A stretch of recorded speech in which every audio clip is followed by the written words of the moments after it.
Rain may glisten, but still I listen for hours and hours.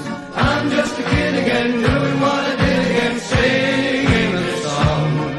When the red, red robin comes bob, bob, bobbing. When the red, red robin comes bob, bob, bobbing. When the red, red robin comes bob, bob, bobbing along. Good evening, East Hull and beyond, and welcome to this week's edition of the Red Robin Podcast Weekly, which is powered by Budget Ties Auto Centre and 360 Chartered Accountants.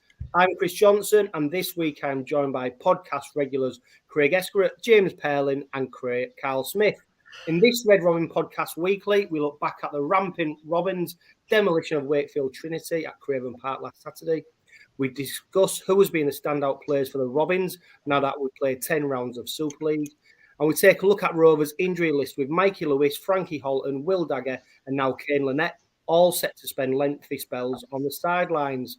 We will also be joined by Eddy from the Lock podcast as Rovers go 7 in a row when we take on a struggling Leeds Rhinos side at Headingley on Friday. Good evening, gentlemen. It's an absolute pleasure to be speaking to you again. James, I'll speak to you. Hull Kingston Rovers, Wakefield. In past, it's been a team who've beaten Rovers on a number of occasions, hasn't it? But it was a very dominant Rovers performance on Saturday. Yeah, it was. I must admit, I was, after the week we'd had before with all the Tony Smith shenanigans, I was a bit apprehensive going to the great game on Saturday. As you said, Wakefield always seems to turn up, or well, more like Rovers don't turn up against Wakefield, and it just always seems to be a bit of a bogey team. But no, I thought it was actually a superb performance, just solid, nothing spectacular, got the job done. That's what we needed. That's what we needed after the week we'd had, and 2 more points. Definitely, and we're going to discuss the Wakefield game very shortly. But Craig, how impressed have you been by the Robins over the Easter period? Because obviously we've had a number of players in and out of the side. Obviously we've had the Tony Smith debacle to deal with. So there's been a lot of going on at the club, haven't they? But the players, the most importantly, the players seem to have responded to it very well. Yeah, over the Easter period, I can't remember the season where we've had like 3 on the bounce like that, especially over the Easter period, starting off with a Good Friday win and then going to Toulouse. It was always going to be a hit or miss. Obviously, we've got the result. It wasn't the best performance. And then to back it up against Wakefield, like James said, we've had tricky games against them. To come out on top and actually play really well and get the win. It's outstanding, 3 out of 3. Yeah, really good. And Karl, who was your standout player for them 3 games over the Easter period? It's fairly difficult, Chris, isn't it? But I can't help George King springs to mind pretty much every week nowadays. He never lets you down, and like I say, he's the number one prop, and he seems to get us up that field. So yeah, I'd probably say he was the standout over Christmas. Yeah, and we'll come on to who our player of the season so far has been after the Wakefield game, but there's a few standout players over that Easter period, wasn't there? Of course, one of them being 𝐓𝐡𝐞, and it was a Rovers side inspired by the irresistible 𝐓𝐡𝐞, who recorded a 6th straight victory after dominating a shell-shocked Wakefield Trinity side at a very blustery Craven Park. First half tries from Kane Linnett, 𝐓𝐡𝐞 and King Kenny Dowell saw the Rovers enter the changing rooms at half-time. 16 points to the good, with Trinity failing to deal with our red-hot left edge. The impressive Stephen Ryan added to the points on minute 50 before 2 Wakefield scores reduced the arrears. In reality, though, the comeback was never on, and 2 further scores from Ryan Hall and Kane Linnett put the game beyond doubt for the rampant Robins. The lineup that day was 𝐓𝐡𝐞, Ethan Ryan, the returning Ben Crooks, Sean Kenny Dowell, and of course Ryan Hall on the left, Milnes and Abdul in the halves. Staunton and King started at prop with Jez Litton, starting in the absence of Matty Parcell. Dean Hadley and Kane Linnett started at second row with Elliot Minchella at number 13. And the interchanges were the returning 𝐓𝐡𝐿𝐵𝐿 and Corbin Sims, with Jimmy Kynors and Greg Richards also on the bench. James, before we get into the game, obviously 𝐓𝐿BETT and Corbin Sims come back into the side. By all accounts, Corbin Sims had been dropped, hence why he played in the reserves against Leeds a few weeks ago. 𝐓𝐿BETT, of course, coming back from injury. Was you expecting to see them in the side? Because there's a lot of competition for places in that squad now, isn't there? Yeah, there is a lot of competition, but I think it's important that they do get that game time. It's it's okay. Sims played in the reserves, but it's not going to be a really good substitute for having to go in the first team. And I thought Betty, considering how long he'd been out, I thought actually he gave a good go. And I think as he gets more match fitness, he'll become even stronger. And hopefully get to the level we know he's capable of. Bit anxious about when Sims was hobbled off again and came at the end with a nice pack on his calf. Thought, here we go again. He's going to get injured, but no, he's in the squad this week, isn't he? So I thought both of them did okay. Yeah, I'm going to come on to Corbin Sims in a bit because I've got some interesting stats about his performance when compared to other forwards in the side. But of course, no Matty Parcell, Karl, Jez Litton. We didn't know whether he was going to play the full 80 minutes or they was going to rotate him with another player. I don't think anybody would have predicted Jimmy Kine-Horston coming in on at hooker. But obviously, Matty Parcell, he is a big loss, isn't he? And when you see him not lining up, he changes the whole dynamic of the team. Yeah, he sure does, Chris. I mean, he's been outstanding this season, hasn't he? Up to his missing a few games, but yeah, to be fair, I thought Jez stepped up, and then when Jimmy came on, he did a shift as he normally does. So I didn't think we missed Parcell too much.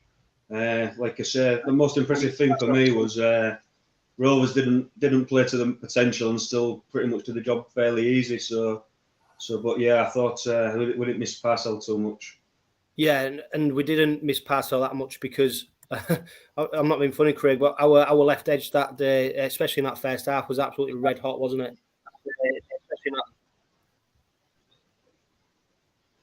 Yeah, I was quite impressed with how they looked actually quite fresh.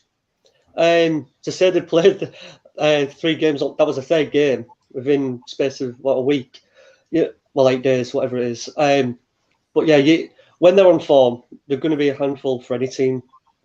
Even against better opposition.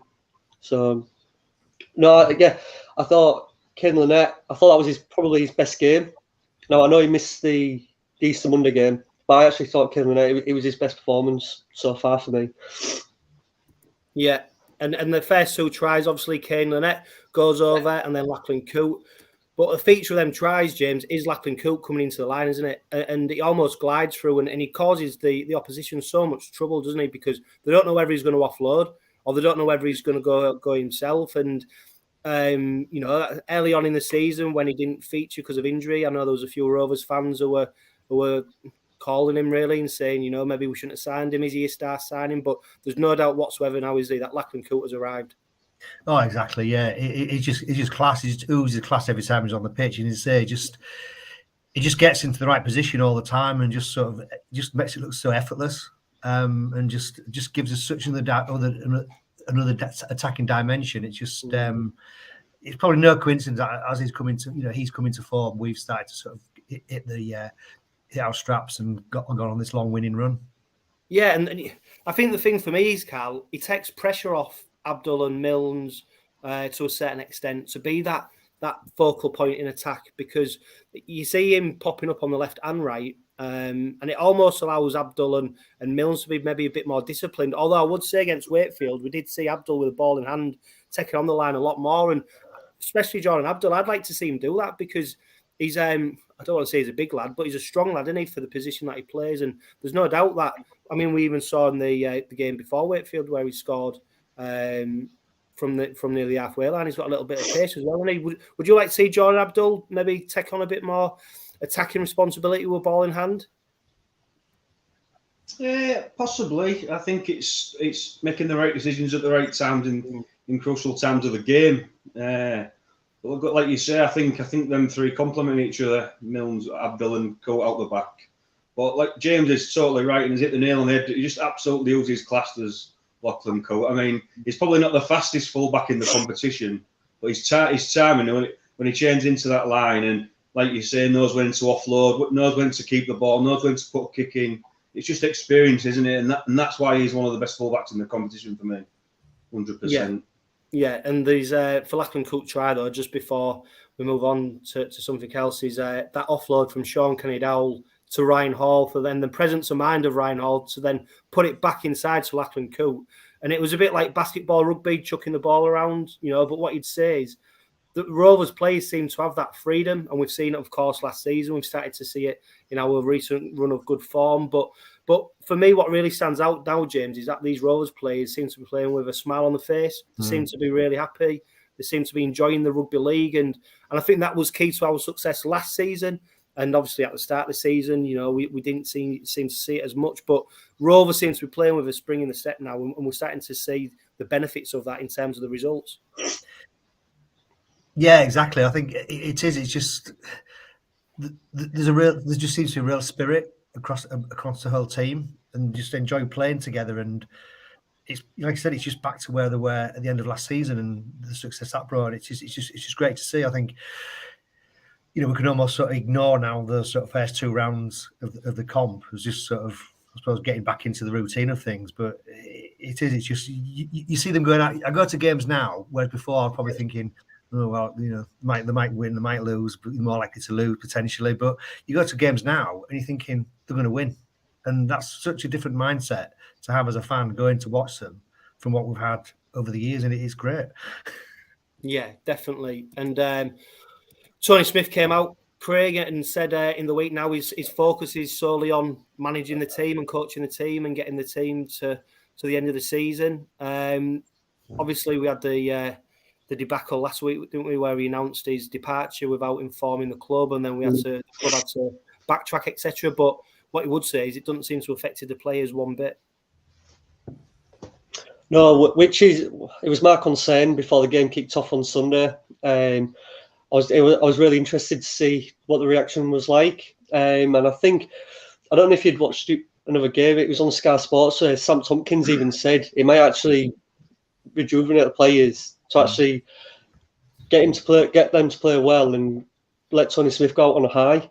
And hopefully, the will is he has done a lot. He's brought a lot of players in who maybe thought they wouldn't get a chance, especially the players from the Championship. And he's built a bond. You hear him talking in these press conferences how much he enjoys working with the players. And it's vice versa now. You can see the performances on the pitch, especially Sunday. So I think they're going to carry on working hard as a group together and hopefully keep these results coming. Yeah, and Stuart Wilson, thanks for commenting. He said that the Wakefield win was very encouraging from that respect. A good response to adversity, if we can call it that. And there's no doubt, is it, James, that if we had lost that game, it'd have been, the calls would have been immediately to Tony Smith, wanted to say, you've caused this result because the players have reacted to the news and they've been distracted whatsoever. And I suppose the best way to put the Tony Smith situation to bed is keep winning games. Yeah, it is. And as I said, earlier on, it's Wakefield always are a banana skin, and with what happened with Tony Smith, you're thinking, it could potentially just go belly up our season from now on. But it wasn't, I think it just showed the spirit that's in the club now, and that bond and just really wanting to go together as a team. And as Craig said, I think like I say, it was Tam Tompkins talking about when Michael Maguire, I think, told the Wigan guys he was leaving. He sort of galvanised them, and I think we can probably hopefully see that going to happen at Rovers. We're in a semi-final. We're handily placed in the league. Why not? Let's dare to dream, and like I say, send Tony out on a high. Yeah, and I think as well, Karl, what was really important was that statement of intent from 𝐓𝐿 to the club, obviously coming out and announcing that he'd signed a 4-year contract the day after that Tony Smith departed. And I think that was maybe, I don't know if it had been rushed. I don't know if they've done that on purpose or whether they was going to announce it at that time anyway. But it seemed to me to say, look, yes, Tony Smith is departing, but we've got plans in place that mean that whoever's the head coach, we're going to ensure that the playing group is strong for whatever head coach is going to be in place in the future. Yeah, I totally agree. I think we talk about laying platforms on the field, don't we, with forwards and whatnot, and I think that's what they've done off the field with Minchella. Like I said on last week's podcast, Chris, I think they've laid that platform. They've got arguably one of the best players signed up for, I think it's a 4-year deal, isn't it? So, hopefully that's the rest will follow, like I said last week. So it's definitely encouraging. And I think, all these players that are out of contracts, and I think majority of them will sign, the ones that are wanted. And like you say, everything's in a good place, isn't it? So hopefully it continue. Yeah, and while we're talking about contracts, Craig, one player who was almost shown the door by the club went out on loan to a number of clubs. At one stage, he looked like he had no future with the Robins, and he's come and he's shown his worth, hasn't he? He's Jimmy 𝐿𝐻𝐿, popping up now at hooker, rotated with 𝐂𝐮𝐝𝐿𝐻𝐿. Like I said at the start, I can't imagine anybody would have predicted that one. But he is really showing his versatility and his worth to the team, isn't he? And I'm guessing Tony Smith loves him because despite him nearly being shown the door, he's come in and he's played a number of positions for the Robins already this season. Yeah, what can you actually? You can't say too much about Jimmy 𝐿𝐻𝐿. You know, the guy, what he's done, especially like you said from last year. So the way he's performing now, he's another player that he just seems galvanised. He puts his best foot forward every single game now. He's someone you can rely on, and he'll do the basics right. He'll go out, give 100%, and that's what you want. That's what you want to see when you turn up to watch these games. And yeah, like I said, doesn't matter what position. He doesn't look out of position. He's just. I'd give the guy. He's actually earned himself another contract, in my opinion. Yeah, definitely. And what you'd say is, I don't think he's, I don't think he's ever going to probably be a 8, 9, 10 out of 10 every game. But what he is 7 out of 10, solid, reliable. Never there, very rarely lets you down. And I'm going to pose a question to people who are watching on YouTube and Facebook and to you guys. I think the only two positions he's not played for Rovers is fullback and loose forward. I think he's played because I'm sure he played prop against Warrington at one stage. So I think he's nearly filled nearly every position. So if anyone can help me out, and I don't know, guys, can you think of, is there any position that missing that he hasn't played? I think he did play prop, but I remember him playing prop against Leeds. Yeah, I won't be surprised. Yeah. So who knows? He's still got a few more games to the end of the season, so we might see him lining up at fullback and loose forward at some stage. And Stuart Wilson, obviously, thing with Jimmy 𝐿𝐻𝐿, he did come with a reputation, with a bit of a moniker around him, didn't he, of being a big earner. And I've always rated 𝐿𝐻𝐿 from Leeds days. Shame that he had to live with a high wages tag hanging around his neck for the first year or so, which is, probably a bit why the club were maybe eager to let him go because of the free up some salary cap space, etc. And, it's pleasing to see that it's worked out for all parties because he's definitely adding value to this Hull Kingston Rovers side. Another player who played against Wakefield and I think was my man of the match was Rowan Milnes. And he's stepped into Mikey Lucy's shoes and made him his own, really, over these last few weeks. And for someone, I think he's 23, he shows tremendous experience above his years, but also calmness. And I think this is probably his best game of the season so far, Karl, in a Rovers shirt. Yeah, 100%. I'm glad you've mentioned it, really, Chris, because the guys who score the tries normally get all the praise, don't they? But it was outstanding, and I think the thing is with him, you get halfbacks in different calibers in terms of speed and breaking the line, and I think he's got a bit of all of that in his game. And I also think that 9 times out of 10 he makes the right decision, and if he makes the right decision, the team benefit from that. So I think you're 100% right. And like I said a second ago, I'm glad you've brought him up and given him a bit of a rap because I was going to do that anyway because it's definitely fully deserved. Yeah, and James, have you noticed a different style of play from the Robins with Mikey Lewis out the side and Rowan Milnes coming in, or do you think it's been pretty seamless? I think it's been pretty seamless for me. I say just echoing what you've been saying about Rowan Milnes. I think he's been superb since he's come in. I think the other thing that's impressed me as well is his defence. I think he really gets stuck in. He looks solid, but he's just effortless. It doesn't. He's not probably like someone like Lewis or will just like punch at the line and just do a moment of magic. What Milnes does, is there and it's almost like he's orchestrating and just pulling everybody here, there, and everywhere. It's such a great position to be in. We've got someone like Milnes who can come in, and then you've still got Lewis to come back. It's going to give Tony Smith a bit of a headache, I think. Yeah, and that's what's really key, and I think we're seeing it in a number of positions now, James, is that we're putting round pegs in round holes. We're not trying to bring players in to cover positions, etc. You know, Roy Milnes is a halfback. He's playing halfback, and I think that's what's really helping us at the moment. It's going to be interesting to see, isn't it? Because if Roy Milnes continues in this good form and Jordan Abdul stays fit, you know, Tony Smith's going to have a really big decision on his hands, isn't he, to see where Mikey Lewis comes in. Yeah. But I think it's good for the players themselves, Craig, because that competition for places is only going to spur you on to train harder in training, to work harder when you're out on the pitch, and to play well when you need to, isn't it? And you know that if you have a bad game or you're injured for a couple of weeks, that there's someone on your shoulder who's going to take your place. Yeah, no, 100%. And I think that's something Rovers have lacked in years before. When Tony Smith, he will, if you're playing well, he'll give you a chance. It doesn't matter if a big name player's coming back, if a higher paid player's coming back, or the name. It doesn't matter to him if you're performing. And I suppose that just gives them the encouragement and confidence to just keep going out and performing every week. Yeah, it does. And of course, Kane Linnett, like you already mentioned, Craig, probably his best game of the season for the Robins. Another one who just sort of turns up each week, doesn't he? Very rarely do you see him have a bad game. We're going to come on to the injuries for Rovers very soon, but how impressed was you by Kane Linnett on Saturday? Craig? Oh, sorry. Yeah, he was outstanding. Defensively, sound, ball in hand. He looked stronger, getting on the front foot again. And the tackle at the end. The game was won by then, but it just showed how professional he is. He did not want to concede another try towards the end of the game. Put his body on the line. Yeah, and, he's another player for me. We've got to sign up. Well, I was just going to ask James that.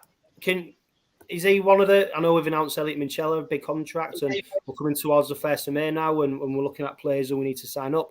Is Kane Linnett a no-brainer for you? It is a no-brainer for me. I suppose then the question is whether, given his age, he wants to go around again. But for me, yeah, I'd give him a contract. Yeah, it's going to be really interesting, isn't it? And because on that as well, what about Sean Kenny-Dowell? Because Ryan Hall's already committed for another season. Could that be? Could we get one more season out of that left edge? Do you think? I don't see why not. I mean, Kenny-Dowell's playing the best. Probably, he's superb. He's giving him being made captain is probably. I think it's taken him to a next level, and he's the sort of player he just wants to lead from the front. And if he wants to go around again, then give him another contract. The guys are fit. Look at Ryan Hall. And both, and Kenny-Dowell and Linnett, they're fit. They look after themselves, and if they feel that they can do it, go around again. Yeah, definitely. Yeah, it's going to be really interesting, isn't it? Because obviously, Karl, we've not got a new head coach in place for next season yet. And we're going to come on to recruitment for next season, who might be responsible for that, etc. But obviously, the one thing to factor within that is that obviously there'll be another year older, won't they? Sean Kenny-Dowell, Kane Linnett, Ryan Hall, and I suppose the toughest decisions in sport are when to change it when you're at your best, not wait until it starts to wane. And I suppose the biggest challenge now is to be brave and bold in the decision making. But what you'd say is on current form, there's no reason whatsoever why them players shouldn't get another year. I think the only thing with Kane Linnett is he's been over here for a number of years now, and whether he's at that stage in his life where he wants to go back to Australia. Because what you'd hate to see is he'd turn up at another club in the Super League, because that'd be heartbreaking to see him go somewhere else. Well, yeah, I totally agree. I mean, in years gone by, that's happened with certain players, hasn't it? But I've just got that list of players who are out of contract at the end of the year, and obviously I've got 𝐓𝐿𝐴 𝐿𝐷𝐿 side down, and I totally agree with James what he's just said. And like the Kenny-Dowell, I think they will sign on, and the main reason being it'll suit both parties. If he's going to sign, he's only going to sign a year, and if the club are going to sign him, they're probably only going to offer him a year. So I think you can put that, bracket around a few of them players on that list. The likes of Jimmy Kynehorst, Greg Richards, the sort of squad players as well as the experienced pros. And looking at the list, like I say, and I don't, there's a lot of names there, but there's a lot of names that you probably wouldn't give, 3-4 year deals to. So I think you're only looking for 1 and 2 year deals for a lot of them. But what I would say is, like I said last week in the podcast, I think there's a lot of them will be thinking in the back of the mind, well, who is the head coach next season? And maybe that's why, it's maybe took a little bit longer than normal to announce a few more. But like I say, it'll all come out in the wash and all be revealed in the next few weeks, hopefully. Yeah, and we love a good rumour, don't we? Michael Morton's come on and he's put SKD's girlfriend said she will not know about SKD till June. So that gives us a few months to play. We've done it. So I wonder what relationship you've got with her, Michael. So to be getting whispers in your ear, but we'll leave that to there. But yeah, I mean, obviously Sean Kenny-Dowley he's definitely playing the best Rovers rugby of his career at Rovers. And like Stuart Wilson said, to replace them three, you're not just replacing one player, are you? You're almost replacing a whole unit, which is difficult in its own right. But some players that I want to mention about, and he's one of our overseas imports, is Corbin Sims and our props who lined up against Wakefield on Friday. I'm just going to read out some stats for you now, and then I'm going to ask for your reaction. So Corbin Sims played 33 minutes. He made 4 carries, made 23 metres, 14 tackles. Albert Vete did 32 minutes, 9 carries, 67 metres, 14 tackles. Matty Staunton did 45 minutes, 10 carries, 82 metres, 21 tackles. George King was on the pitch for 49 minutes, 8 carries, 64 metres, 24 tackles. And Greg Richards was on the pitch for 35 minutes, 7 carries, 42 metres, 16 tackles. So, James, I'll go to you first. What would you surmise from them statistics?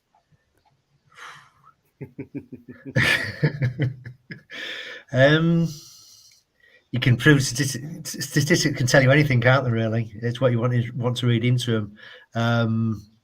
I suppose you look at the meterage. You could sort of say, well, actually, Corbin Sims didn't make a lot of meters, but he did some, made some tackles. His tackles on a par with the other guys who were sort of Richards and Vetty. I suppose the other thing is actually how many of those tackles were actually misses. Have you got that to hand? Keep talking and I'll tell you. All right. I don't know. And like I say, you can just prove anything with statistics. For me, I thought Corbin Sims actually had a go. I think there's he has his critics, amongst the fan base.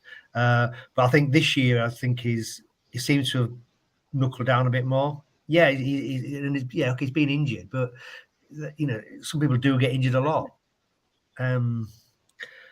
No missed tackles. Oh no, sorry, 1 missed tackle. And the player with the most missed tackles against Wakefield was Sean Kenny-Dowley with 3. Just a bit of information. But I suppose, it's a bit of a running joke with me and Carl at the moment, is that Corbin seems to do more dummy runs than obviously runs with the ball. And it's almost a joke now, like when you see him in the line about to receive a ball, full well he's not about to receive the ball. And what I look at it from, Craig, is maybe a value for money perspective. Because what you'd say from Corbin Sims, when you compare his stats to somebody, say, for instance, like Greg Richards, who will be on vastly reduced, wages compared to Corbin Sims, is are we getting the best value for money out of him? And if we're not, why not? Because he came with a fantastic reputation for what he did in the NRL, but for whatever reason, whether it's a run of games, whether it's injuries, he just doesn't seem to be hitting or having the same impact as what some of the other forwards are having. No, I know. I think you've hit the nail on the head with the is he the value for money? He's one of those players I want him to do well. Every time he's on the pitch, I'm a bit like, I'm walking away from the ground thinking, should he be doing more? And again, it comes with that price tag, over his head. For me, if he's one of the bigger earners, he does need to be doing more. He needs to be making more meters. Instead of like these dummy runs, like you've said. And like, you talk about contracts. At the moment, I don't think he's one who we should be giving another contract to. Personally. Well, we're on contracts, Carl. Albert Vete, Obviously, he made his return. I'll just repeat his stats. He was on the pitch for 82 minutes, 9 carries, 67 metres, 14 tackles. What's your opinion on 𝐓𝐡𝐻𝐿𝐵𝐻𝐻? Is he somebody who you might be looking to keep on at the end of next season? I've got to be polite here because he's one of my closest friends, his neighbours. So I don't want to badmouth him so much because you might get back to him. Well, do you want to spread that other rumour, Carl, before we carry on? Do you want to spread that other rumour? Which one's that, Chris? Sale. I'm gonna spend. Yeah. That's been up for a while. Yeah, so there you go. Breaking news. His house is up for sale. So I don't know. Read into that whatever you want. No, but going back to what you said, and all joking aside, Chris, I think like the lads have just said, I think there's a couple of them big earners pretty much not earning the wage. Like there could be, a number of reasons why. And I think 𝐶𝐿𝐵𝐻𝐻, 𝐓𝐻𝐻, and the other fellow, which I aren't going to give any more airtime to because I'm sick of talking about him. I think all three of them might just start doing enough. That's the next 10 minutes on the podcast. I best go and make a brew then, shall I?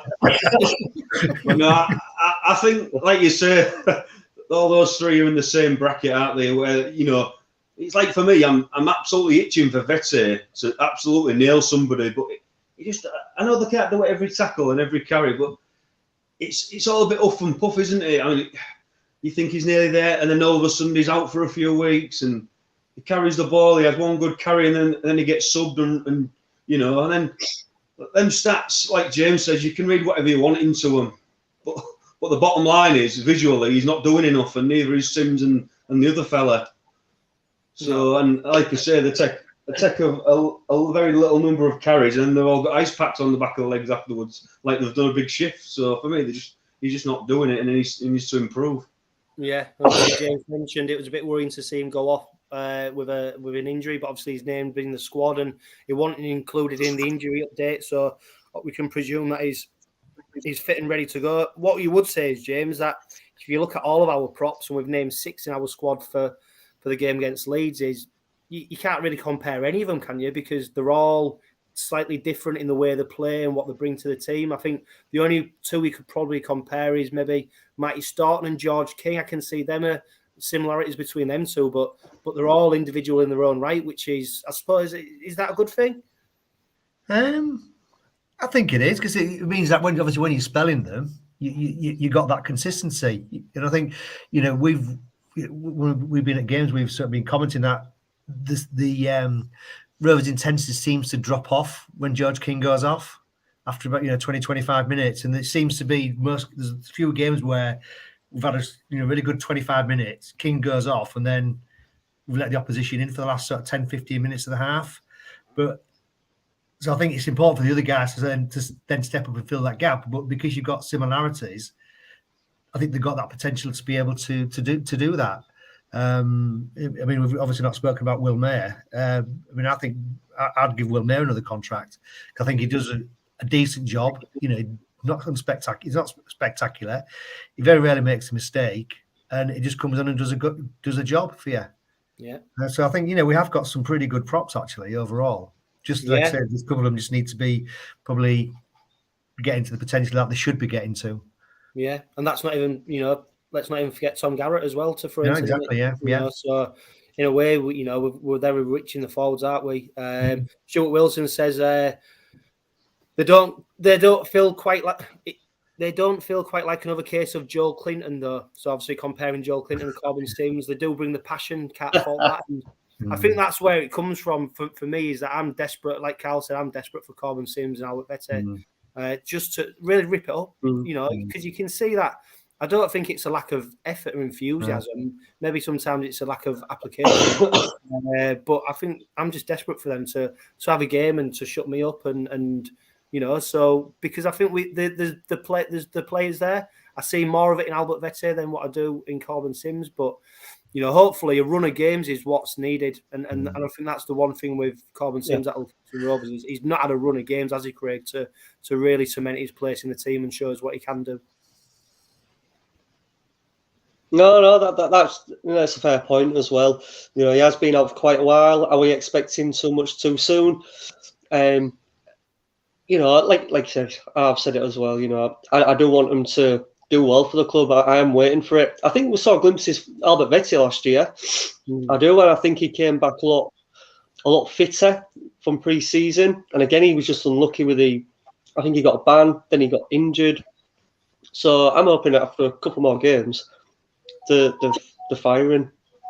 Yeah. So we've got Eddy from the Lot Pod, Leeds Rhinos podcast. He's waiting in the wings. Before we bring him in, I'm just going to provide a quick update on the injury situation at Rovers.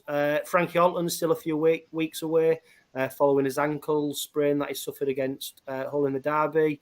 Dagger's gone for a scan on his knee after a tackle against Toulouse, and he's going to be out for the next few weeks. Matty Parcell is back, and of course he's been named in the squad for the Leeds games. Mikey Lewis, he's continuing his rehab after rupturing his ligaments, so he's going to be out for a good few weeks yet. The good news is obviously Louis Johnson lined up for Dewsbury Rams in their 1918 win over Workingtons, so he's fit and raring to go, although he's not been named in the squad for the Leeds game. And of course, Tom Garrett, rather worryingly, is missing again. He's missed the last couple of games through a concussion. Obviously, similarities are being drawn between him and what happened to Andrew Heffernan. Of course, we had him on the Heritage cast that we did, and he spoke, quite vividly about his suffering through concussion, etc. And we're hoping, James, aren't we, that it's not a case of history repeating itself, because, first and foremost, we don't want anyone to be suffering injuries like that, but someone as well who was starting to find his feet in the first team and was showing us as supporters what he can do. Yeah, I know. It's just, it is really worrying. But like I say, you've got to think, he's got to put his health first and get right. But you say you just look to what we saw with Andrew Heffernan, and just fingers crossed that Tom can get it all sorted and he's back on the field, because he was one of our form players. I thought you could see him developing and improving game by game, and. Yeah, just fingers crossed he can get sorted. Yeah, and of course, Carl, we've been rocked by the news that Kane Linnett's going to be out for up to 12 weeks. He suffered a bicep injury against Wakefield. At first, the club were hopeful that it was going to be not too serious. I think obviously he's been for scans, etc., and it's worst case scenario. We've just been talking about how well he performed against Wakefield and how we'd give him a new contract. But 12 weeks is a huge chunk of the season for him to be missing out, isn't it, Carl? Yeah, it's a big blow, isn't it? Sorry, and he was just starting to get back to the form he was showing of last season, wasn't he? And obviously, he has such high standards. He's going to take him a while to get back to that. But he was just getting back to that before this blow. I mean, it's a massive chunk on the sidelines, isn't it? It's going to be a massive miss, because it's such a consistent performer on a weekly basis. Like you say, it's a massive blow. Yeah, and we'll talk about who his replacement may be on that left edge in the next part now, as we review preview our trip to Leeds on Friday, as we take on a struggling Leeds Rhinos side. I'm delighted to be joined by Eddy from the pod. Eddy, how are you doing? Hi lads, how is everyone? Yeah, good, thanks. Yeah, thank you for waiting. Eddy, just give us an update on what you do with the Lot Pod and your Twitter account and stuff with Leeds Rhinos. Yeah, similar to yourselves, just a bit of a retro look at Leeds and some discussions and polls, and it's not very good this year, but a bit of gallows humour, shall we say? Yeah. Well, I think you'll need a sense. We need it. Because obviously, at the moment, Leeds Rhinos sit 11th in the table after 10 games. You have to remind me. Yeah, don't worry. I've got some more stats for you to come yet. 1-2, lost 7, and drawn 1. Lucky us. Points for 149, points against 117. Obviously, you wouldn't have expected Leeds Rhinos to be in this position probably at the start of the season. Talk to us about what your thoughts were at the start of the season and what your hopes were maybe for the season. I've got to be honest, on our podcast, looking at the squad, signing 𝐶𝐮𝐿, Austin, Bentley, Fussy Tour, we kind of said on our podcast that it felt like the end of a transitional period. On paper, probably the strongest squad we've had since, in a very long time, but we soon found out that these new signings and 𝐓𝐡𝐿 𝐋𝐶𝐭 are just not up to it at all. I mean, we all thought Austin and 𝐶𝐮𝐥𝐥 would have a great combination from their time at the Raiders and the NRL. It doesn't even look like they speak the same language. It don't even like the same. They're two aliens or something. There's no communication between them at all. Richard Agar couldn't go quick enough in the end. But it's easy to get rid of the coach, but the players were to blame for that. I mean, it's just been one of the worst starts of the year when, in all honesty, I have to be honest, at the start of the year, I expected us to do pretty well, to be honest. Yeah, and I was going to say, is Richard Agar still about at Leeds now? I don't know. No one quite knows. He sort of left, resigned, but then the club kind of said he has got some kind of role either in the pipeline or currently. Then there were rumours that when Gary Hetherington was going to Australia to kind of find a coach, that Agar went with him, but no one's seen him, so no one really knows. He did, Eddy. I believe he did. Yeah. Yeah, well, you got a bit of a Yeah, I molly, believe Eddy, because Karl, he's been working at Headingley for a few weeks now. And You got an inside man. Yeah, he's been sending me all kinds of scurrilous rumours about Leeds Rhinos. And Is that why we've got so many injuries? Yeah, he's been dropping nails on the feet. No, but I believe he goes to Australia with Mr. Evanson, to be honest. And he did so. I think all will be revealed when this new coach come over. I think Agar will have a role, an official title when this Ron Smith gets his feet in the door. Yes, it does look like. Well, and so I'm led to believe anyway. Yes, official. He does. He's still around the club. Then is Richard Agar. Yeah, and Eddy, obviously, Tony Smith announces his departure from Hull Kingston Rovers in the morning. Social media is full of headlines of Smith signs for the Leeds Rhinos. Obviously, you'll then go check on the website, etc., and you may be thinking Tony Smith's about to be announced as the Leeds Rhinos head coach. I was surprised with you to see that it was his nephew. Well, first of all, I would gutted it want Tony Smith because I'd have took him back in a heartbeat. I tell you what, I would take back Danny Maguire, but that's a whole other story. I think the first thing any honest Leeds fan or majority of people in rugby league fans in this country would have probably done exactly what I did and just kind of Google Rowan Smith to kind of get a bit more on this guy. Didn't know much about him. Saw a couple of tweets. I think it was Adrian Vowles and Chev Walker, Richie Mathers kind of said, yeah, he's good.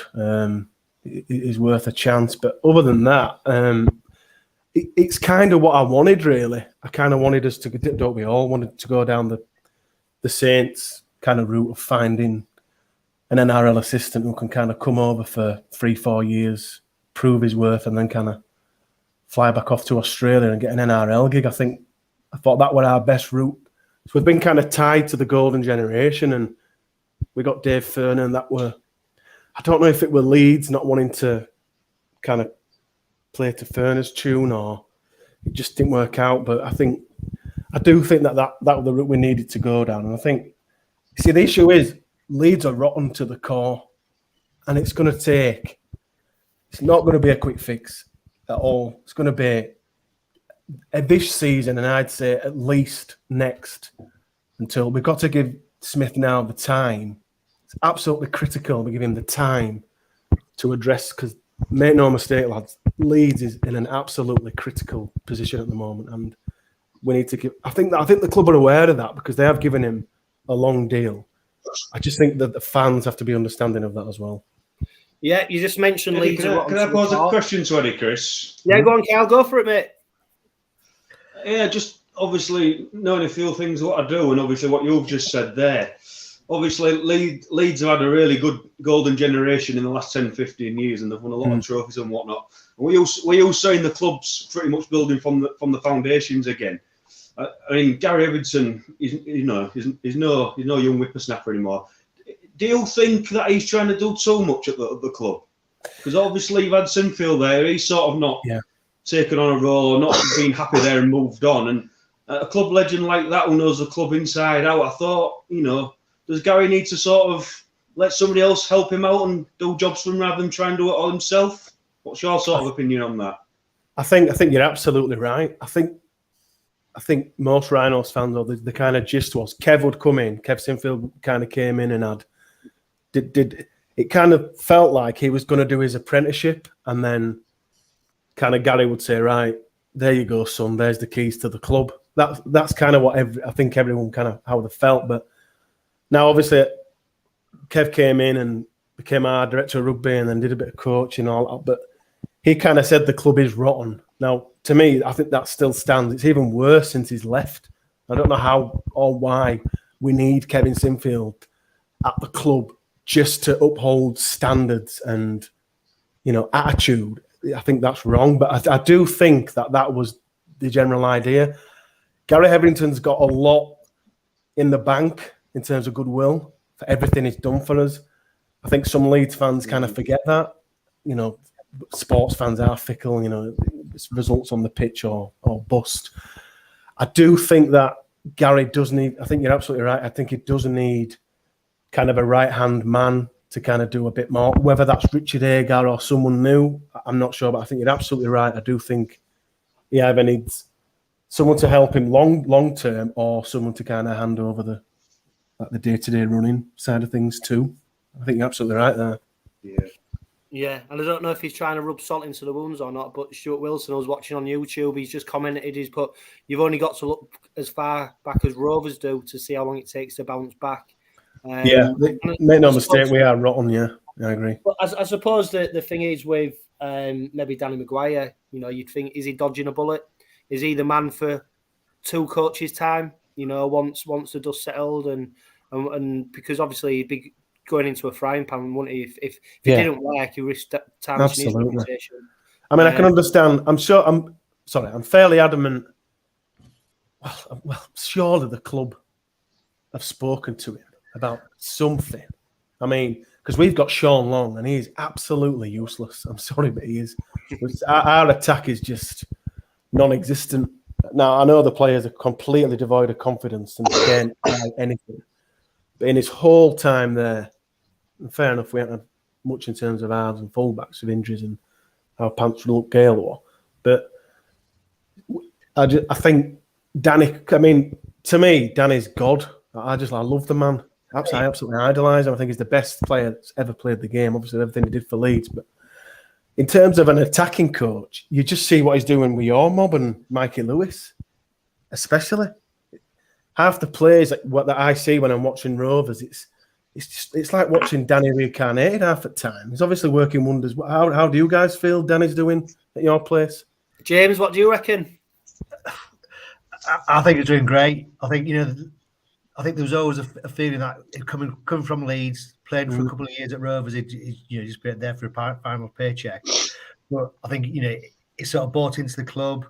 And I think, like I say, the stuff he's doing with the halves and the back room, I think we're seeing it on the field now. And I think he's great. And I'd like to see him, hopefully in a few years' time, maybe the head coach. He said at the moment, hasn't he? He doesn't feel ready to be head coach. So, perhaps for Rovers, it might be the next one after whoever comes in after Smith goes.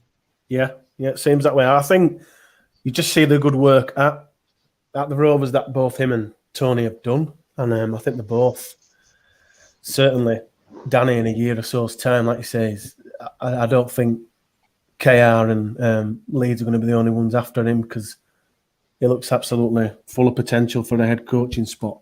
And I think you don't want that kind of situation with similar to what happened to Kieran Cunningham at Saints. I think it would have been too much too soon, as you said there, John. I think if he does a full apprenticeship and then when he feels ready, I think he's going to be a super coach in Super League.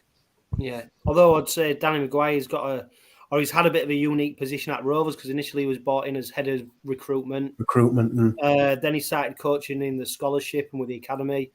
Then he got appointed by Tony Smith as assistant coach, and then he relinquished his recruitment role. But now Rovers fans are wondering whether he's now in charge of recruitment again for next season. And I can't imagine an assistant having a say in who the next head coach is as well, because I don't think there's any instance where an assistant coach picks or has a say in who comes as a head coach. But I think a lot of Rovers fans are just worried that it maybe Tony Smith departing destabilises Danny Maguire a little bit, because obviously it's seen as a bit of a partnership and a bit of a duo, and that if Tony Smith does get another gig next season, would Danny Maguire maybe go with him?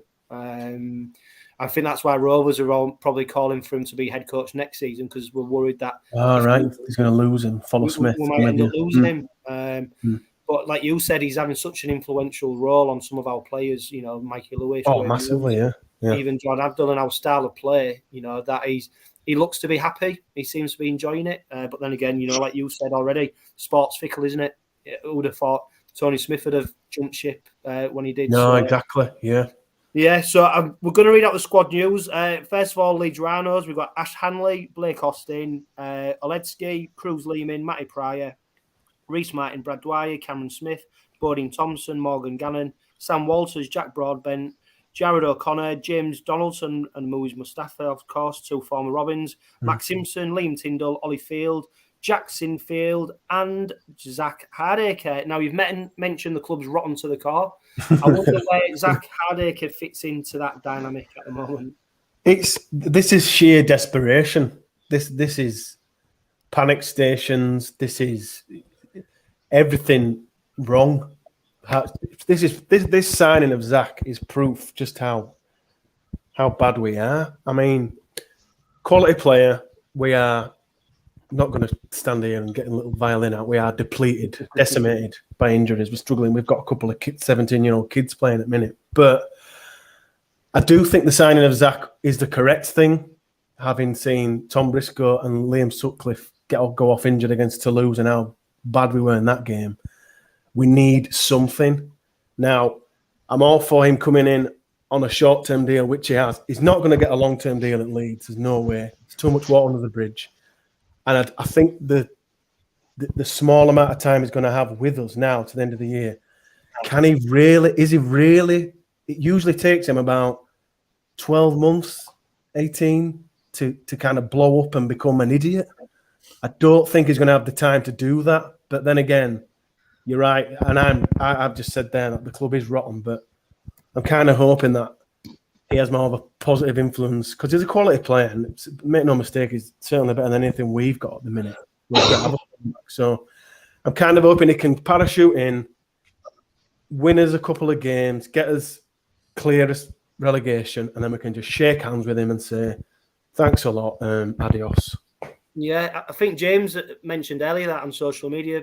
Has he reported ill or something to Leeds? Yeah, he missed training today, but apparently he's got negative on a COVID test, so they're kind of hoping that, I don't know, it's like a 24-hour bug or something. I mean, even if it's 50%, even if it's 40%, he has to play on Friday. Has to. There's no one where else. would you see him playing? A fullback. To be honest, with a fully fit squad, I think he's fullback anyway. I mean, I know Richie Marr's been a complete revelation there for us, but I still think Zach Hardacre, I mean, I know he's not the player he was, but I still think he's got a little bit on Myler. If he hits any decent form, Hardacre, yeah. Yeah, I think he's 30 years old, isn't he? Zach yeah, he's 30 now, yeah. It's amazing. It's amazing to even think that he left 6 years ago. It's like, that just doesn't feel right to me. It just feels like it was 2 or 3 years ago, but yeah, I mean, everything that happened at Leeds, and then obviously he left. They let him go to Penrith on loan, and he came back with his tail between his legs, went to Castleford and blew up there again, and then blew up at Wigan. It's like, how many chances does this guy have? You know, this has to be last chance saloon for him. He's not going to get a long deal at Leeds, so if he this is kind of his last chance in the shop window. I mean, if Fev do get promoted finally, that is a match made in heaven for him. Absolute match made. He'll probably get a 10-year deal at Fev. Yeah. He's had more life than a cat, Eddy, hasn't he? Oh, yeah. It's unbelievable. I mean, even Wigan, I thought when Wigan kind of took him in after his ban, I thought, I mean, that's good of him for a start. I thought, because this guy, as you say, has had so many chances, man. And then for him to do what he's done to them, it's just diabolical. I mean, I hate Wigan, but I thought the fact that they were kind of put an arm around him again, I thought, there's no way he's going to mess this up. And yet he has again. So he's clearly an idiot. There's no two ways about it. Yeah.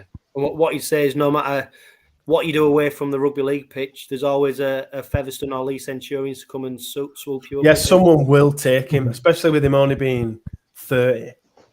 For some reason, I thought he was older because Ben seems to be around for Eddie, before we go on to Old Kingston Rovers and the squad for Friday, Reece Martin, is he probably been the standout player for Leeds this season? Yeah, he's been our player of the year, mate, by far. Scores majority of our points. Even the very first game of the year, his father passed away, like before the game, or no one knew. The news on it kind of broke after the game, I believe, and everyone was like, bloody hell, he's been amazing. I mean, he's one of ours he's on his last year. He's probably definitely going to get a deal unless someone in NRL kind of comes sniffing. He's been the one consistent performer. The rest of the squad, Cruz Lehman, flashes in and out. I think he's better at halfback. Other than that, no, not much. Not much in terms of positivity, I'm afraid. Morgan Gannon. Yeah, Morgan Gannon. That's about it. Yeah. So I'll give you the Rovers squad for Friday night's clash. We've got Matty Parcell. Before we go into this squad, one of potentially the worst bit of transfer business I've ever seen from a Leeds point of view is when you swapped Matty Parcell for Sean Lunt. And that's no disrespect to Sean Lunt because he was an absolutely fantastic Old Kingston Rovers player. But at that time, it just seemed a crazy deal. And obviously now you've seen how well Matty Parcell is playing for Rovers and talk of him going back to the NRL. What were your thoughts at the time when that deal was announced?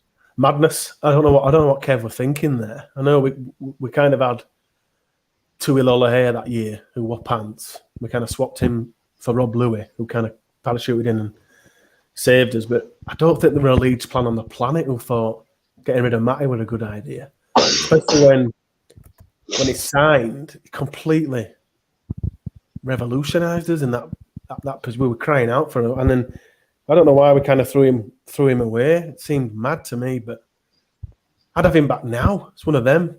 Even when did he leave? 2-3 years ago. I'd have him back in a heartbeat. And as you say, he's not going to be short of offers. He's easily one of the best hookers in the league, and he'll probably score against us on Friday. Yeah. Well, you won't get many people arguing about him being one of the best hookers in the Super League. And he returns to the squad on Friday. PLT drops out. 𝐓𝐡𝐞 been out on loan at Workington for 2 weeks. He comes into the 21-man squad. I'll quickly run through it. Lachlan Coote, Ben Crook, Sean Kenny Dowell, Ryan Hall, Jordan Abdul, Albert Vete, Matt Parcell, George King, Dean Hadley, Matty Staunton, Jez Litton, Corbin Sims, Elliot Minchella, Jimmy Kinehorse, Ray Milnes, Will Marr, Ethan Ryan, Sam Wood, Greg Richards, and of course, as already mentioned, 𝐓𝐡𝐞. Obviously, a few Leeds players in there. Eddy, former Leeds players. One of them being Jimmy Kinehorse, who looks to be heading himself a new deal just through his sheer versatility. But who else in that Rovers squad are you perhaps fearful of on Friday night? Ryan Hall. That shadow of a doubt. You look at who's playing centre or who's likely to play centre for us.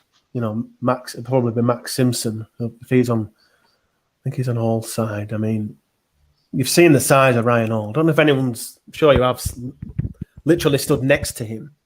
He's like an Adonis. He's like a god in his hand. I wouldn't stand next to him, Eddie, just because of that. Yeah. Why do you think I got my camera on? I mean, he's massive, and that to me petrifies me on that side. I think he'll definitely score. They'll probably score 2, probably score an hat-trick. I mean, we had Conrad Herald return earlier in the year, and he skipped past Jack Broadbent and scored. So, yeah, Ryan Hall, I love the guy. Wish him nothing but the best. Same with Jimmy Kinehorse, another one more 2015 grand final. Played well for us in that. Set up the try for Josh Waters. Jordan Abdul's kicking. He's playing, isn't he? Jordan Abdul. Yeah, well, he's named in the squad. I can't see him. I can't see him not playing. His kicking game. He'll. We're there for the taking. I mean, we were shocking against Toulouse. We were just. It would a good job it won on Sky because everyone would have. The whole league then would have been like, "Wow, these are getting worse by game." I mean, I am expecting you to beat us quite comfortably. 𝐷𝐿𝐴ker might score, but I fancy you guys to beat us by 12, 14 points, to be honest, easily. Really? Well, the bookies are in agreement with you. Could we get our Really? I was odds supplied by 𝐓𝐡𝐞 bookmakers up in Bridlington. They on the handicap they've only give Leeds +2, which I think has been very generous. And I think one thing you would say is, James, that a Rovers side going for 7 victories in a row, without being too disrespectful to Leeds, is probably, other than playing to lose, Leeds is the next cab off the rank who you would want to play. Yeah, definitely. Yeah, I think we definitely the team would want to play now. Yeah, everyone will want to play us now. Honestly, everyone. Rightly so. Is it a danger though, Karl, that we take a team too lightly? I know we did, obviously, when we took on Toulouse. I know it was Easter Monday, backing up after the derby, but what you would say is that if you take your eye off the ball, and Leeds get a sniff, there's a chance in there where Rovers could just not hit the ground running, and before you know it, one thing about Rovers that we saw at the start of the season is that when we conceded points early, we found it very hard to get back into the game. Or are we looking at a completely different Rovers side? No, I think you're right to a degree, Chris, but I also think the Rovers of 3 or 4 seasons ago would become, complacent and possibly make it, a really tight-fisted game. But as it stands, and obviously Eddy's putting all his positivity in Leeds' favour, I don't see Rovers being complacent, and I think they will get the job done, Rovers, but I don't think it'll be as Eddy just say 12, 14 points. I don't see it being a one-score game, to be honest. Yeah, although I'm just going to get scores up from the previous few fixtures, but I will ask you though, Eddy, are you more looking forward to seeing Pat Sharp DJing on Friday? Yeah, absolutely. I'm just hoping he brings the twins with him. Just to have something decent on the field. They'll be about 60 on Eddy now. Yeah, they will still be better than what we get served up. Yeah, I mean, one thing you'd say in our last 5 games against the Rhinos, our last fixture we lost 36 points to 12. The fixture before that we won 26 points to 6. Then it was 41-16 to Leeds, 48-18 to Leeds, and 52 points to 10 to Leeds. Eddy, are you sure you're not confident? No, absolutely not. No, I was there Friday. I've seen us all year. I've not seen anything to give me 1 ounce of positivity. Even when a coach leaves, like when 𝐓𝐿 left, you kind of feel you're going to get some kind of reaction from the players. There'll be something to kind of say, right, whether it was 𝐓𝐿 or not, you usually get some kind of bounce or reaction to that happening. But we've seen nothing at all. Like against Toulouse, we had a couple of sets where we're backing them up onto their 20, their 30. We got a penalty, and Leeming said, "Yeah, 2. We're going for 2." Now you'll know yourselves when a captain makes a call like that, half the ground will be saying, "No, you should have gone again." Then half the ground will be saying, "Yeah, take the 2." Whereas when we took the 2 in that game, the whole of Headingley were kind of like, "Yeah, that's about right. That's just how rubbish we really are." These halcyon days of, we'll never forget when we went for 2 against Toulouse and we were winning by 4. Oh, bloody hell. Not positive at all. No, and of course, I mean, Rovers already, Eddy. I know. Yeah, Eddy, Rovers fans. You've dominated for the last 10, 15 years. What more do you want? I know, I miss it. Yeah, I was going to say, you won't get a yeah. But no, Rovers fans are travel over in good number, Eddy. I think we're expecting about 1,500 to go on Headingley. Wow. Obviously, the ground's been redeveloped a lot. Are the drinking spots still the same at Headingley, etc.? Yeah, they're all same. They're all thriving. It was absolutely red hot to lose. So Headingley were just bouncing. I mean, on a summer's day, I can't think of many better places than getting in one of them beer gardens. And I think we're quite lucky in that respect to just what we have around the ground. I think kind of take it for granted when you go to places like Salford, and it's like there's just nothing there. I think we are really lucky in that respect, in that you can kind of fall out of the stadium and fall into a row of pubs, which are all good. But no, Eddy, I hope your lack of confidence bears fruits on Friday night, and don't worry, chaps. And I hope it is a 12, 14-point victory. But, rugby league, who knows? Who would have predicted that Tony Smith would have been departing Hull Kingston Rovers, and who would have predicted that Cardiff would be coming back to the Leeds Rhinos. So, Eddie, thanks for joining us, mate. It's been really insightful. I really appreciate you. Can I just say one more thing before I leave? Go for it. Remember when you played as, it must have been qualifiers, 2019, something like that, at Headingley? Yeah. Just going to say that was the best away end I've ever seen in my time following Rhinos. It was absolutely bouncing that day. It was amazing. Yeah, and do you know what? It is hard as well to generate an atmosphere in that West Terrace as well. Yeah, it is. But I think, Rovers fans and I dare say our bit of rivals across the river, always try and travel in good numbers and we try and enjoy ourselves. It's funny, one of my favourite memories of Headingley is not actually playing Leeds there. It was our Challenge Cup semi-final in the old South Stand. Yeah. Just before it got knocked down. And you beat Warrington, wasn't it? Yeah, when we beat Warrington. But James, what about one of your favourite memories of going over to Headingley with Rovers? Something popped up on my Facebook the other day. It took a picture of the scoreboard when we won 17-10. And I think it was the first time we'd won there for 25 years. Wow. Yeah, what about you, Craig? You'll have been to Headingley a few times. Yeah, I've been a few times. The Challenge Cup game, obviously against Warrington.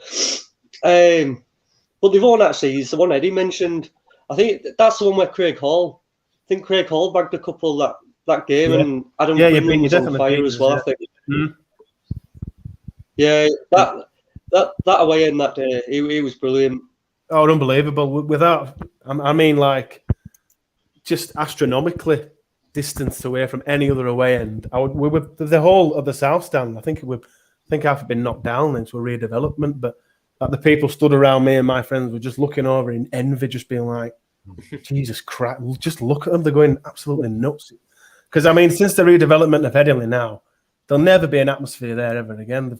They've completely ripped the heart and soul for corporate. They've kind of gone the money route, which is understandable. It's another argument. But, yeah, that away in that day, I thought, needs applauding. It was amazing. Yeah. And of course, you've tempted fate, Eddie, because you mentioned when you played Toulouse, it was red hot and it was great to have a beer. But every time I go, whether I'm watching rugby or cricket, it absolutely pisses it down. And you're stood in the West Terrace, absolutely soaking. You'll be winning anyway, so you'll be grinning. Yeah. But no, like I said, Eddie, it's been great, and hopefully we can catch up again when you travel over to Craven Park for the return fixture. But it's been really insightful, and take care, Eddie. Appreciate your opinions. Yeah, thank you very much, lads. Take care. Thanks for having me on. Cheers, man. Cheers, Eddie. Yeah. See you, Paul. And actually, 𝐓𝐡𝐿 has just brought up about that Leeds game, 38-36, Junior 𝐓𝐲𝐲 winner. God, Junior 𝐓𝐲𝐲, remember him, of course, ripping it up at Toulouse. The Rock's cousin. Yeah. Junior 𝐓𝐲𝐲. Yeah. He was, I didn't mind him. But yeah, lads, I mean, honestly, Eddie's not very confident. And like I said, if we're going for 7 in a row, I mean, Leeds Rhinos, you couldn't have asked for better opposition. And also not just a Leeds Rhinos side, Karl, who are playing badly, but one that's decimated through injury at the moment as well.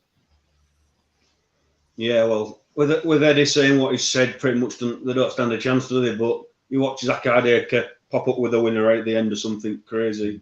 Because like you said, you can never predict this crazy game, can you? That's for sure. And we'll talk about our predicted lineup a little bit now, James, because, of course, Kane and Linnett will be missing. So we're going to disrupt that left edge, which has served us so well. Who can you see fitting into that second row spot that's now departed? Difficult, interesting one. I was hoping to see Lewis Johnson back in the squad, but obviously he's not in there. So I'm a bit surprised to see him not back. So I can't imagine he'll risk him in the semi-final. So I'd probably go with someone like Wood. Because I don't think, looking at the back line that I had against Wakefield, I thought Crooks really seemed to have settled in to that right centre spot. And one of the passes he gave for Ethan Ryan to score was absolute peach. So I'd put Wood in the instead. I think he's played there before, hasn't he? I think he played against second row against Toulouse. Yeah, but I think by all accounts he didn't have the greatest of games. But I think he was backing up with he had a rib injury, didn't he, against OFC, and then he went to. And I think he got hooked after a bad tackle. I think Tony Smith went after him. He never came back on again after that. Now there's a lot of people who calling for a certain 𝓓𝓸𝓫𝓲𝓷𝓼, Craig, to come back into the fold. I think what the point a lot of people are making is the club have now made the bed they've laid in it, and 𝓓𝓸𝓫𝓲𝓼 needs to start earning his money if they're going to keep hold of him. But is second row, Craig, is that his position? Because he's not one for me who's going to be bashing into people and stuff. Well, who knows? But if it's anything to go by from the players who have been dropped or coming back from an injury, they've either played for the reserves or Dewsbury. Has he played? He played for the reserves a couple of weeks ago. Really interesting. I can't see him playing. Rich Robbo on Facebook says pretty much the same thing. It's strange that Tucker hasn't had a run out for Dewsbury like Johnson has. I mean, obviously he played in the reserves with Corbin Sims, but other than that, I know he was the 18th man at Toulouse. But what he would say is he's not. He can't be match ready, can he? Because surely with the time he was out during the court case, that was what 3-4 weeks, and then obviously he's not featured since, other than that reserve game. So, if Louis Johnson's not match ready, can 𝓓𝓸𝓫𝓲𝓷𝓼 be match ready? No, for me, definitely not. I don't think he'll play him. I think it'll be a toss up between because there's quite a lot of props in the squad. It wouldn't surprise me if there's like an interchange between Minchella and Jimmy Kynhorst, possibly. Or even Dean Hadley, move Dean Hadley to the other side if you're going to put Wood on the right edge. Yeah, and that was interesting, Karl, against Wakefield. Elliot Minchella, he went off quite early and he didn't come back on for about, I think, 20, 25 minutes, which was quite a long spell for someone in that position, isn't it, to be off the pitch. But obviously the dynamics changed slightly with Matty Parcell coming back into the squad. We went with 6 props against Wakefield, or 6 forwards. Obviously now that Jez Litton and Matty Parcell are likely to start, does that change the way we play? And can we see maybe someone like a Matty Staunton going to the second row? Yeah, I think he'll put some smaller boys in there. To be honest, I think like Craig just mentioned, there's plenty of options, but I can see him putting Jimmy Kynhorst in second row. To be honest, like you say, steady. He can play everywhere, can't he? And I think if we can hit Leeds with a bit of speed through the middle and the edges, I think will cause them trouble. And like you say, if we can get a couple of early scores. So yeah, I think it will be all about speed and getting off to a flyer, because obviously they're so battered and low on confidence. A couple of early tries could possibly kill that game early doors. It's got to be James on it. Hit them fast, hit them hard. Yeah. Get yourself 12-0 up after 10 minutes and good night Vienna, isn't it? Because I don't think this is a game where we need to have 3 props lining up on the bench, because I think with the players that they've got and the speed that we could have with, Parcell on the pitch, you saw how devastating he was against Warrington. Hit him hard, hit him early, and I think the game could be over after 20 minutes. No, I agree, and I think it's something that has come into our game a lot this season, having a quick start, which we've not done probably for a few years. I think I'd say, yeah, it could be all over in 15, 20 minutes. Hopefully it is, because I can't see the Leeds team, if they're sort of so low on confidence, just being able to come back against it. And the way Rovers are defending, they should be able to withhold them fairly easily, I would have thought. Yeah. Well, fingers crossed, because it'd be great when it'd be the first time we're in Super League, in our Super League era, that we've got 7 in a row. It's a fantastic achievement. Neil Jackson, he's sharing some odds with us. Ryan Hall 25-1 for a hat trick with a boost on at Ladbrokes. I'll tell you what, lads, I might stop this podcast early now and get there before closing time, because that's I mean, what you'd say is with that left edge, Ryan Hall, Sean Kenny-Dowling, if you're playing, and we saw it against Wakefield, didn't we? I know they had Johnson on the left, but if you put them up against inexperienced young kids, they've got the power, they've got the experience, they've got the now Santley Craig to steamroller anyone. Oh, definitely will. We said at the beginning of the show, that our left-hand side edge, they're a match for anyone in Super League when, they're firing all cylinders. I think you've said already, like James, you take it to them. The first 10, 15 minutes, just rip through them. The confidence will be low. But yeah, use our strengths. That left-hand side is our strength. Yeah, and we've just had. I'm just trying to find it now because just talking about Sean Kenny Dowell, and I know we've already spoke about Kane, Linnett, Stuart Wilson. He's put Linnett and SKD up there with 𝐓𝐲𝐫 and Newton for me. Is it a bit too early for that, James, or can you see the comparison there? I can certainly see the comparison. You know, they're just, you know, Newton and 𝐓𝐲𝐫 were quality, and Linnett and Kenny Dowell are quality. Yeah, Yeah. and I think you know what you're getting from them. They're just so consistent. That's the great thing. That's what we need. Yeah, and I was going to say as well, James, one thing as well is the legacy grows the longer they're away. So, Yeah. you know, I think I can definitely see Kane, Linnett and SKD, and that's why I wonder if one more season that'd really cement their place in Rovers folklore, really. You saw it with 𝐓𝐲𝐫 and Newton, obviously, when we spoke to Newton on the Heritage cast, and no doubt that if we ever get to speak to them, they'll speak very fondly of their time at Rovers and the unity they had with supporters, etc. We've already spoke briefly about recruitment. We won't go over that again, but I just want to put you all on the spot, and I want you to give me your player of the season so far, now that we're almost at a third of the way through the season. And James, I'll start with you. Oh God, I'm going to go with unexpected Frankie Halton, and from the overall probably Matt Parcell. Yeah, Karl, what about you? Cat James count? That's two. Well, yeah. He's yeah. I get where James is coming from. Karl, I was going to say, I bet he counts his bottles in the minibar a lot more closer than he does his play of the season so far. That room service will be hot tonight. Yeah. No, I totally agree with James what he's saying in terms of Frankie Halton. Obviously, he's been missing for a couple of games now, so I can't look past further than George King, if I'm totally honest with you.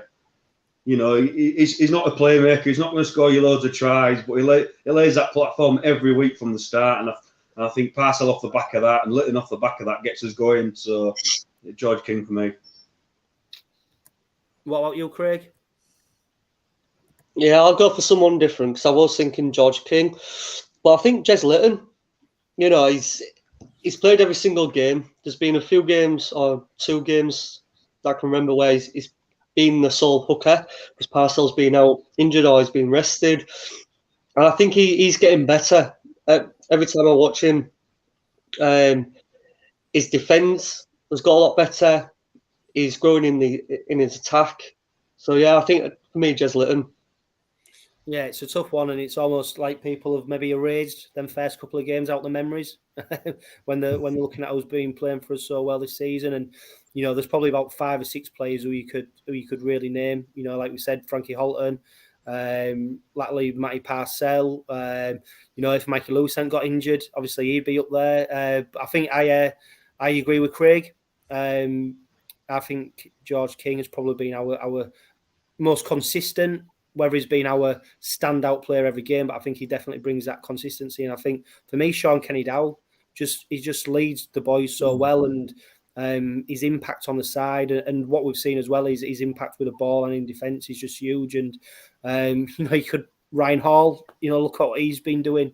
You know, his meters are staggering what he makes. He's now converted that into try scoring as well, so he's going up the try scoring charts. So it's a really difficult one to predict. Just on before we sign off, boys.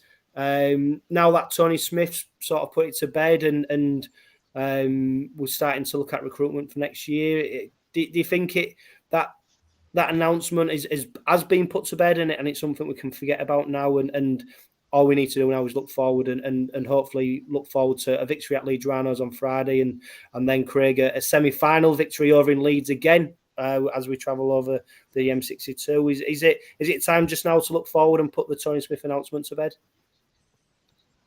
I think, you know, as a fan, you kind of always want to know more. You want to know what's going on, who's coming in next, who's doing the recruitment. But, you know, if Tony Smith's going to be working with a group of players he's got, we've got to support him, we've got to back him. And I'm sure the Rovers fans will home. I know like you said, we've got Challenge Cup semi-final coming up next weekend. We're going for 7 in a row this Friday. You know, we've kind of, we've got to put that to the back burner a little bit. Let the club do what they need to do. and we put our focus on the players and support them. Yeah, 100%. And that brings us to the end of another packed episode of the Red Robin podcast, which is powered by 360 Chartered Accountants and Budget Ties Auto Centre. A huge thank you to Craig, Karl and James for sharing their views and opinions once again. And of course, Eddy from the Lock Pod. And an even bigger thank you to you for tuning in to this week's Red Robin podcast. The Robins are flying and Tony Smith's boys will be aiming for 7 in a row when we travel to Emerald Headingley on Friday. If you're going to the game, be loud and proud. And remember, live, love, laugh and be happy.